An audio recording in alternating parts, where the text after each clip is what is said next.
Today we are going to learn one of the important grammatical topics, and that is be able to. आता be able to किंवा त्यालाच able to असे म्हणलं जाईल. आता able to काय आहे, be able to काय आहे, हे सगळ्या गोष्टी क्लिअर होतील. त्याच्या अगोदर एक्झाम मध्ये क्वेश्चन कशा प्रकारे येतो. In the exam you will given such type of sentence. अशा प्रकारचं एखादं वाक्य दिलेलं असेल. For example, you can run fast. मराठीत कोण सांगू शकतं? You can run fast. What is the meaning of this sentence in Marathi? Yes.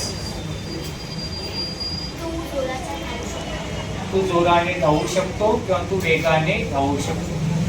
Second sentence बघा, म्हणजे तिन्ही ठिकाणी बघा, कॅन, कुड आणि एबल टू. तिन्हीचा मीनिंग काय आहे? शक्य. म्हणजे आपण काय करू शकतो? कॅन काढून आपण एबल टू यूज करू शकतो आणि कुड काढून सुद्धा काय करू शकतो? एबल टू यूज करू शकतो. का आपण यूज करू शकतो? कॅन काढून एबल टू काय यूज करू शकतो? कारण सगळ्यांचा अर्थ सेम आहे. आणि त्याच्यामध्ये जेव्हा एबल टू चा यूज करतो तेव्हा मीनिंग चेंज होत नाही. आता कशा प्रकारे चेंज करणार? एक formula you have to use here. One formula. Formula तो अशा प्रकारे आहे. First sentence is, yes, read the first sentence. Very good. I can speak English. या सेंटेन्स मध्ये you have to use able to. कोण कोण उत्तर देऊ शकतं? Very nice. हा, सांग. I am able to speak English. Very nice. I am able to speak English. Clap your hand. Now, let's see the second example. Yes, who will read the example? We can win the match.